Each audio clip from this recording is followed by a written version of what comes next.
Awesome. Okay. So for this one, I realized that with emails, which I love, which I'm grateful I received that site from this program, Mm-hmm. is you only get 3 presentations for free before you have to upgrade. Of course. So once I realized that, I had to create a new account Oh, with wow. another email address because I've already reached my 3 through the program. I really Okay. loved emails, Okay. and I feel like it definitely pops the presentation. I think Prezi is so common that Mm-hmm. everybody's using it that it's now slowing down the speed. The speed on it, it literally froze my computer at work like 3 times, and I said I can't do it. Mm. So I got off of Prezi and got on to emails. Okay. I will say I like my presentation for number 9. Um, I had intentions of recording one of my LEAP sessions. I received approval from my admin. Mm-hmm. Problem was that we had that snow day that Wednesday that I have LEAP, and Oh, yeah. I didn't get the recording. But Okay. the the plan for me is I see a lot of the professional development is never or hasn't been made available to me to receive sources outside of the district. Mm-hmm. And I know the district is limited to the resources they have. When it Mm-hmm. comes to PD, I think there should be more of an online-based, web-based curriculum Mm-hmm. where they offer PDs for staff where you don't have to go to district PD to participate. There's so many things that people can learn. And with technology the way it is, there should definitely be some kind of online curriculum that they offer for teachers. Yeah. I want to participate in a couple of the ones that are local to me in Maryland. So that is my plan this year, is to find an association, become a part of it, and engage within the PDs that are offered. A lot of the associations I find have webinars that are already pre-made and things you can use and pace yourself with. So I plan on finding one and being involved in that. But I will say that the PD piece was really tough Mm-hmm. just to gather the documentation, embed it into the presentation. So the building of the presentation took the hardest part, but Mm-hmm. just trying to find ways to be involved to become a better teacher, I think is something that we all should strive to do Yeah. Yep.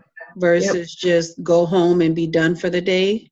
Mm-hmm. Um, it's just not like even my building, we don't have PD in my building unless they send someone in to do a PD. But I know at my previous school, we had PD every Wednesday from 3 to 5.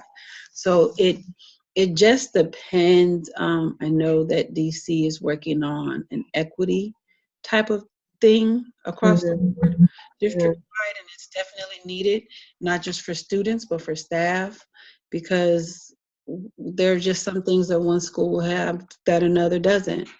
And it just makes people want to go to a different school, not because it's a better opportunity or a promotion, but just laterally because the experiences just aren't the same at every school.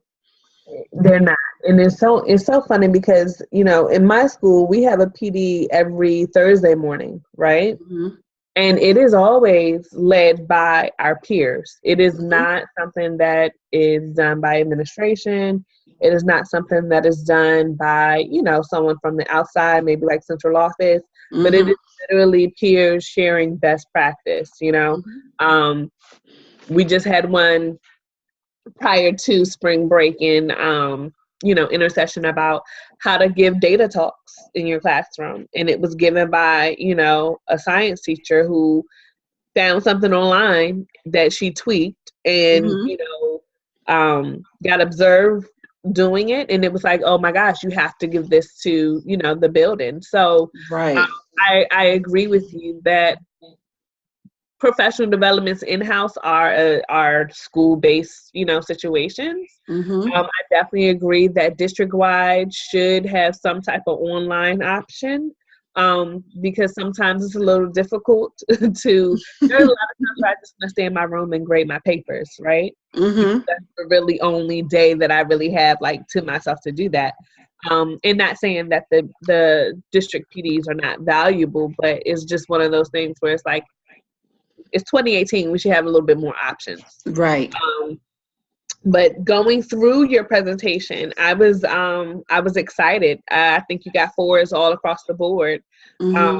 It is very clear that you reflect and that you set personal goals for yourself when it comes to not just being a teacher, but just a professional learner. It is clear that you are invested not only into your particular population and your students, but you're invested in the overall growth of the child, like the entire whole child. You identify your own strengths in the areas that need to be developed, and you work towards that. So all I can say is just make sure that you definitely, no matter where you are, whether it's the district or not, just make sure that you definitely continue on that, because your students are always going to benefit from a teacher who is invested in themselves as a learner.